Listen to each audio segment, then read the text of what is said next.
그 시간 여행을 할 수 있게 되었다면 여러분들은 그러니까 어느 시절로 돌아가고 싶으세요? 여러분 아마 생각이 많으실 것 같아요. 어렸을 때 혹은 내가 가장 젊었을 때, 이뻤을 때 여러 가지 생각들이 있을 거예요. 그런데 그 어바웃 타임에서는 그 주인공이 어느 시절로 돌아가면요, 자신의 가장 사랑하는 자녀들이 어렸을 때에 해변가에서 그 아이들과 뛰어놀던 순간으로 돌아가서 그것을 보게 되었다고 합니다. 그런데 그 장면을 보면서 부모가 없는 사람들은 약간 이해가 되지 않지만 부모들의 입장에서는 우리의 삶 속에서 가장 즐겁고 행복했을 때가 언제인가를 좀 생각해 보면 우리의 자녀들이 막 태어나고 어렸을 때, 그때가 아니었을까 생각되어집니다. 제가 솔직히 우리 아이들이 커가는 걸 보면서 너무나 흐뭇하고 좋기도 하지만 많이 아쉬워요. 왜? 얘네들이 그렇게 이쁘고 어렸었던 아이의 모습들이 이제는 사라져 버리니까. 그래서 그 전에 사진들을 보면 야, 우리 아이들이 이렇게 이뻤었는데, 애들이 이랬었는데, 이런 생각이 들면서 야, 그때가 다시 돌아올 수 있으면 좋겠다 라는 생각을 하기도 합니다. 그런데 제가 왜 이렇게 주구장창 오늘 이런 얘기를 하느냐, 근데 여러분, 만약에 부모님들은 이렇게 자녀들을 생각했을 때에 많은 생각과 또 기억들이 있어요. 그리고 우리 자녀들을 참 행복으로 여기고 기쁨으로 여깁니다. 그런데 한번 생각을 바꿔봤으면 좋겠어요. 여러분, 우리 아이들이 오늘 내가 우리 자녀들을 바라보고 내가 생각하는 것만큼 우리 자녀들이 나에게 그런 행복의 대상으로, 기쁨의 대상으로 나를 바라보고 있을까? 여러분, 여러분의 자녀들이 있으십니까? 혹은 지금 우리 어린아이들 혹은 청소년들, 여러분들은 부모님들을 그런 기쁨의 대상, 행복의 대상으로 바라보고 있습니까? 제가 그러면서 한번 생각해 봤어요. 우리 집 아이들은 행복할까? 지금 우리 아이들은 나를 행복하다고, 혹은 우리 부모님 때문에 나는 행복하다고 생각을 할까? 그런데 보니까 부모님들은 자녀들을 보면서 행복할 수도 있겠지만 자녀들은 부모님을 보면서 행복하지 않을 수도 있겠구나라는 생각을 하게 됩니다. 여러분, 그렇다면 우리 아이들이 행복해지려면, 우리 사랑하는 자녀들이 정말 행복하게 살아가려면 무엇이 필요할까요? 그 아이들에게 우리가 주어야 할 것은 무엇이고, 우리가 느끼는 그 사랑의 마음, 그 기쁨을 우리 자녀들 또한 어떻게 공유할 수 있고 나눌 수 있을까? 예전에 아이들을 대상으로 실험을 해봤습니다. 한 반에 흔히 얘기해서 요즘 세상적으로 얘기하자면 두 인종을 같이 한 교실에 넣어놨다고 합니다. 그래서 눈이 파란 아이와 눈이 검정색의 아이들을 한 교실에 같이 넣어놨다고 합니다. 그런데 그날 어떤 실험을 하기 위해서 어떤 테스트를 해가지고요, 이렇게 얘기를 했어요. 아이들에게, 오늘 테스트는 어떤 눈을 가진 아이들이 지능이 우수한가를 우리가 조사해 보려고 합니다. 그래서 그 실험 테스트를 하고 나서 결과를 발표하는데요, 이거는 의도적으로 왜곡된 결과를 얘기해 주는 거예요. 그래서 이렇게 발표를 했습니다.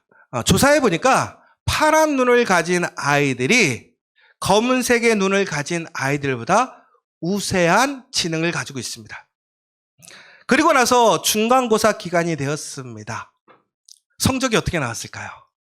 놀랍게도 파란 눈을 가진 아이들이 상위에 랭크가 됐고요, 검은 눈을 가진 아이들이 그 밑으로 아이들이 처진 거예요. 그런데 얼마 후에 그 결과가 나왔을 때 다시 이런 이야기를 해주셨습니다. 결과에 오류가 있었습니다. 알고 봤더니 파란 눈이 아니라 검은 눈이 지능이 훨씬 더 좋았다라고 합니다.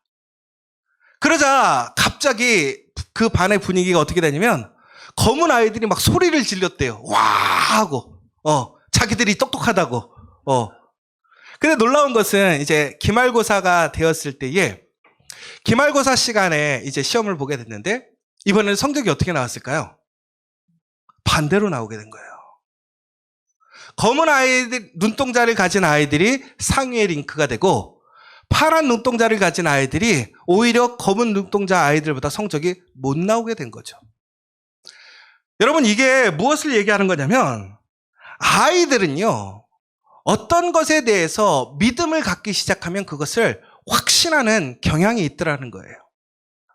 그러니까 이 아이들이 지금 영향을 받은 것은 실질적인 어떤 지능적인 생물학적인 능력이 아니라 외부에서 이 아이들이 똑똑하냐 똑똑하지 못하느냐라는 어떠한 기준점을 제시해 줬을 때 아이들은 그것에 그냥 순종하고 수용되어져서 똑똑한 아이들이라고 했을 때는 아이들이 똑똑한 아이들이 되고 아이들이 조금은 부족하다라고 얘기해 주었을 때는 부족한 아이로서 살아가게 되었다라는 사실입니다. 여러분, 그런데 참 저는 이 이야기를 들으면서 우리가 참 믿음이라는 것이 이처럼 중요한데 여러분, 어른들이 만약에 그 이야기를 들었다면 어른들 또한 그렇게 영향을 받았을까요? 아이들은 그 영향을 너무나 민감할 정도로 쉽게 받아들이고 믿고 변화가 되었는데 어른들에게 누군가가 너는 똑똑한 사람이야. 너는 축복받은 사람이야. 너에겐 놀라운 은혜가 있어. 라고 얘기해 준다고 해서 어른들이 쉽게 믿을 수 있을까요? 아니라는 거예요. 그런데 아이들은 그렇지 않더라는 거예요. 아이들은 외부에서 누군가가 자신들에게 하는 이야기들을 사실로 인지하고 믿는데요.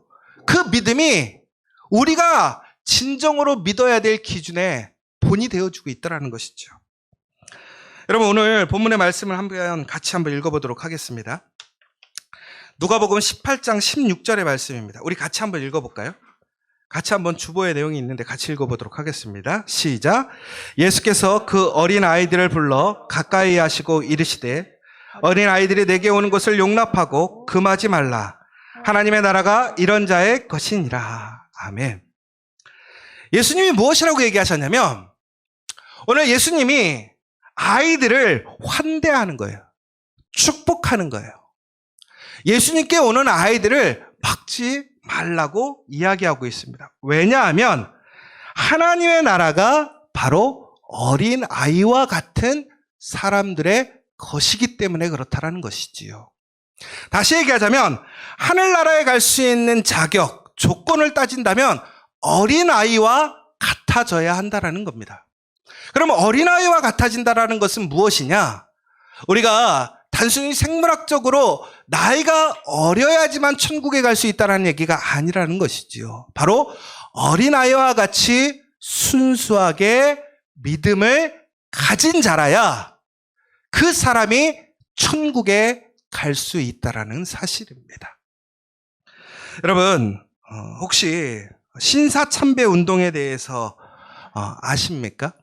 예전에 우리 이 남산에 가보시면 지금 많은 변화들이 있었는데 예전에 있는 분수 자리가 지금 옛 신사참배 자리였던 사실을 알고 계십니까? 여러분, 예전에 일제가 우리나라를 빼앗은 이후에 많은 학교와 또 많은 기관들의 신사참배를 강요하던 시기가 있었습니다. 1924년 일제강점기에 신사참배를 사립학교에 강요하기 시작했습니다.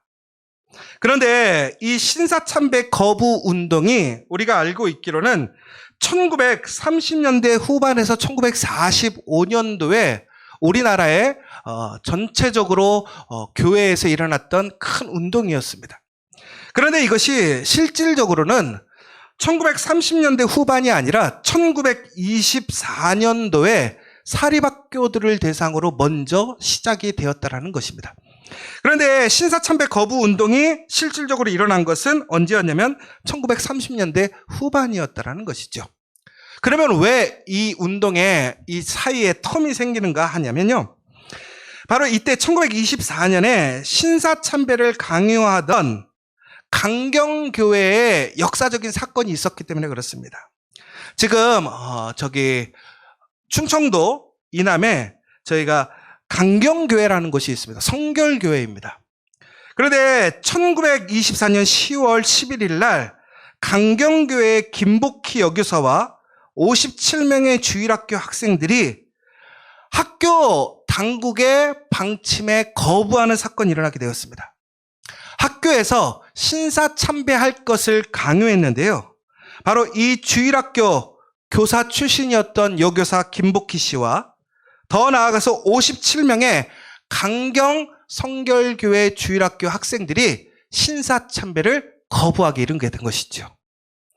그렇게 됨으로 인해서 갑자기 사립학교에 여러 가지 문제가 생기게 된 거예요.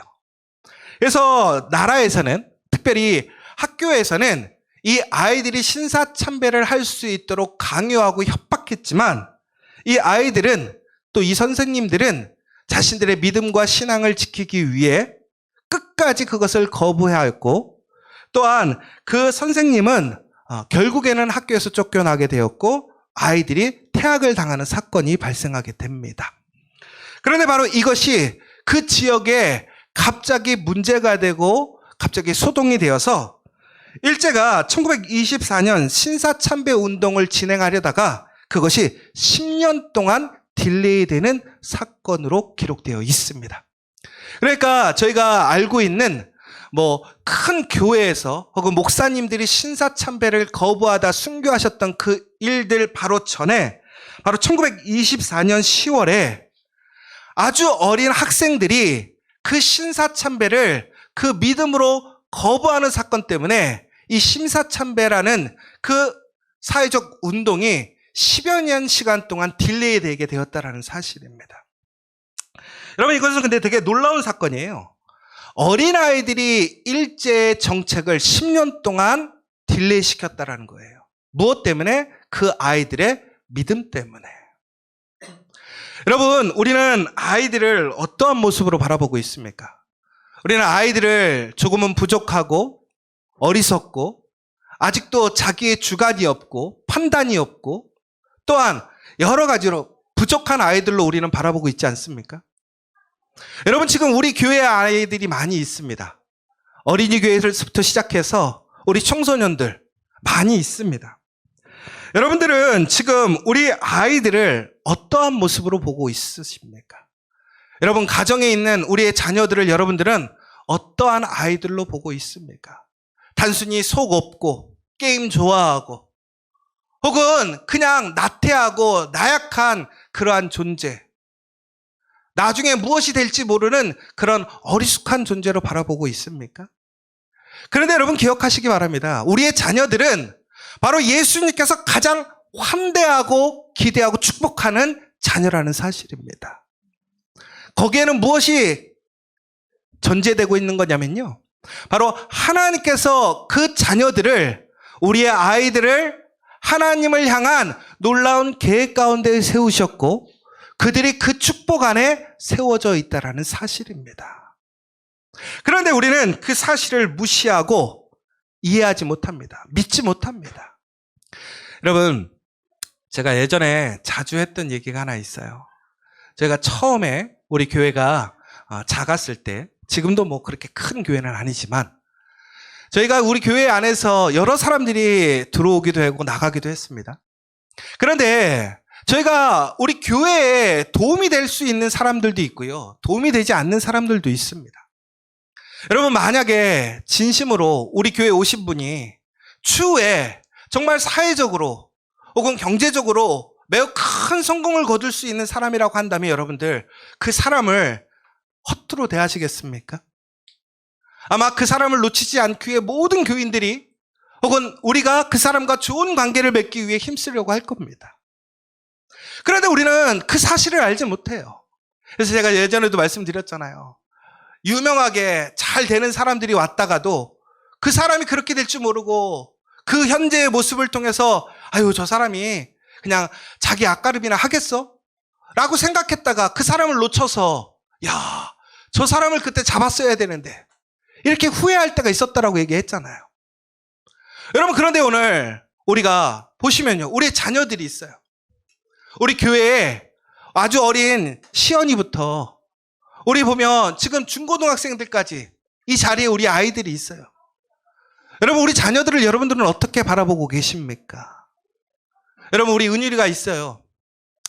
여러분, 은율이가 추후에 손흥민처럼 된다고 한다면 여러분들은 지금 그러니까 손흥민 안 돼도 돼. 너는 더 중요한 사람이 될 수 있어. 그러니까 이제 지금 너 얘기하는 게 아니라 사람들 얘기하는 거야. 사람들이 만약에 우리 은율이가 손흥민 같은 사람들이 된다고 한다면 지금 어떻게 할까요? 아마 은율이 볼 때마다 몰래 가서 밥 한 끼라도 더 사주려고 할 거예요. 왜? 너 나중에 나 기억해야 된다. 확실하다면 여러분 그렇게 그 자녀를, 그 어린아이를 존중해주고 또 축복해주고 귀하게 여길 거 아니겠습니까? 그런데 여러분, 은율이가 추후에 축구선수로 성공하지 못할 수도 있어요. 다른 사람이 될 수도 있어요. 그런데 중요한 것은 바로 이 아이들이 하나님께서 바로 천국의 주인공으로서, 더 나아가서는 하나님을 통해서 하나님의 놀라운 축복과 은혜 안에서 그들이 기쁨을 누리고 하나님의 영광에 참여할 수 있는 사람으로 세우셨다라는 사실입니다. 오늘 우리가 우리 자녀들을 사랑하고 축복하는 것이 우리의 어떤 인간적인 그런 감정과 혈연적인 그 문제로서만 축복하는 것이 아니라 우리의 자녀들은 바로 하나님께서 지명하시고 세우셔서 바로 우리 가정에 보내신 하나님의 가장 큰 선물인 것이고요.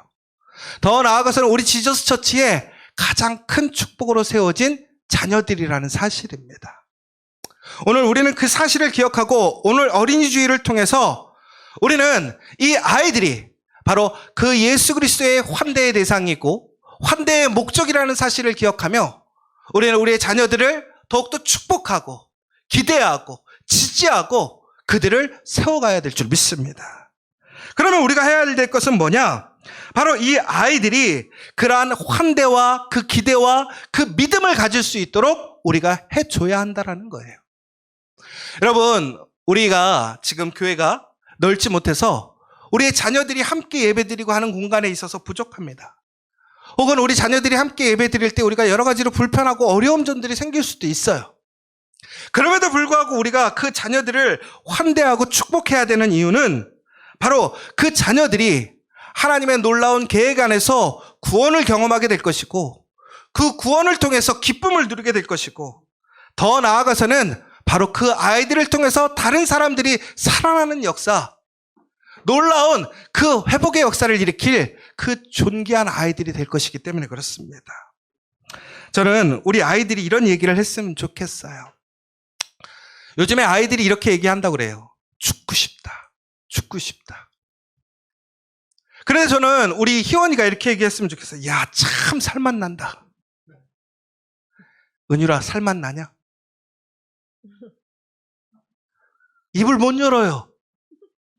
희원아, 살맛 나냐? 짠 거 같잖아. 이러니까. 여러분, 그런데 정말 중요한 것은 우리 아이들이 우리의 삶 속에서 우리의 가정에서 부모님을 바라보면서 나는 너무 행복해요. 나는 살맛이 나요. 라고 고백할 수 있는 가정이 돼야 된다는 거예요. 우리 교회에서 우리 아이들이 나는 교회 오면 너무 좋아요. 정말 살맛 나요. 라는 교회라는 고백이 일어나야 된다는 거예요. 이것은 특별한 것이 아니라 이것은 우리에게 주어져 있는 사명이고 본분이라는 사실입니다.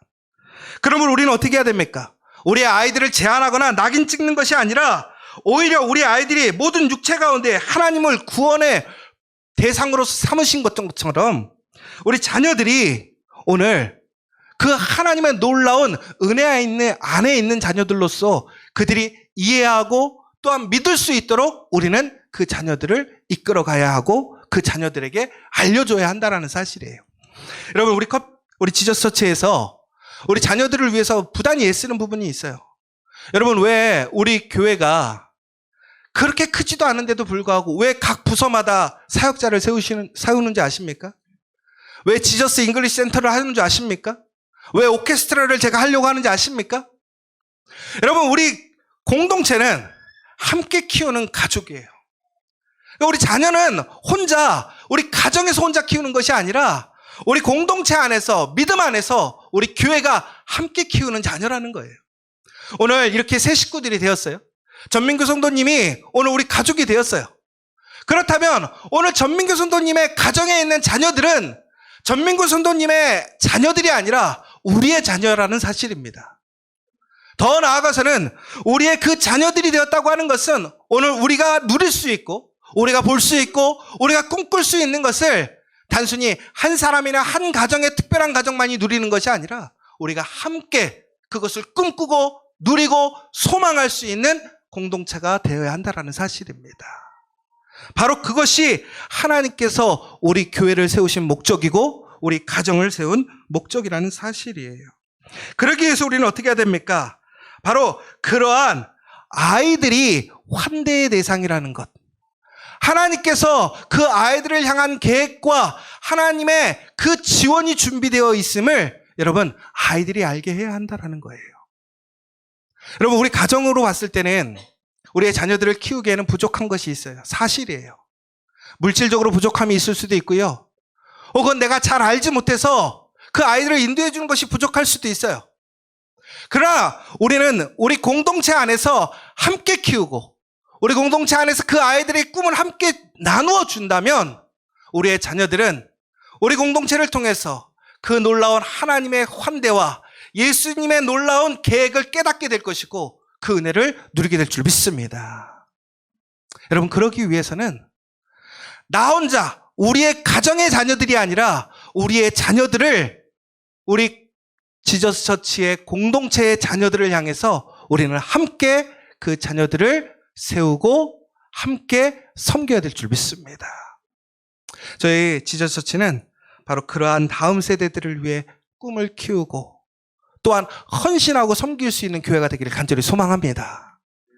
그렇게 될 때 우리 자녀들은 진심으로 하나님이 주시는 평안과 또한 하나님의 놀라운 치유와 회복과 더 나아가서 하나님의 그 놀라운 능력으로 그 삶 속에서 일어나게 될 것이고 우리 자녀들을 통한 놀라운 계획들이 우리 지저스 처치 안에 큰 축복으로 임하게 되는 놀라운 복을 누리게 될 줄 믿습니다. 여러분 그러기 위해서는 여러분의 도움이 필요합니다. 여러분의 관심과 여러분의 사랑이 필요합니다. 여러분 우리의 자녀들을 제한하지 마세요. 여러분의 모습으로 여러분의 환경으로 여러분의 조건으로 우리의 자녀를 포기하지 마세요. 우리는 함께하면 우리의 자녀를 세울 수 있을 줄 믿습니다. 그 자녀의 밝은 미래를 세워줄 수 있을 줄 믿습니다. 무엇보다 하나님이 우리의 자녀의 가장 든든한 서포터가 되심을 기억하시기 바랍니다. 그리고 그 자녀들이 하나님 앞에 존귀하게 세워져서 쓰임받을 때에 바로 우리 교회 안에 더 나아가서는 우리가 살아가는 이 지역사회 안에 우리 공동체 안에 우리나라 안에 하나님의 놀라운 역사가 세워질 줄 믿으시기 바랍니다. 오늘 이 시간 우리는 어린이 주일을 맞이했습니다. 여러분 우리는 어린이들을 과연 어떻게 바라보고 있습니까? 우리는 정말로 그 어린이들을 우리의 자녀들을 하나님의 그 환대의 대상 그 가장 중요한 목적의 대상으로 바라보고 있는지 아니면 단순히 나의 자녀 나의 소유로 생각하고 있는지 나는 제한하고 한계 두어서 이 아이들이 하나님 안에서 놀랍게 꽃피우고 그 능력으로 살아가야 되는데 오히려 우리가 제한을 둬서 버팀목이 되지 못하고 오히려 그 아이들의 꿈을 꺾어버리는 사람들이 되고 있는지 우리는 스스로 반성하고 회개해야 됩니다. 그러나 우리는 이제 정말로 우리 아이들에게 꿈을 줘야 합니다. 우리는 할 수 없지만 하나님의 능력으로 할 수 있음을 기억하시고 오늘 우리 자녀들이 그 놀라운 복으로 은혜로 나아갈 수 있도록 인도하시는 우리 지저스 처치 되기를 간절히 소망합니다.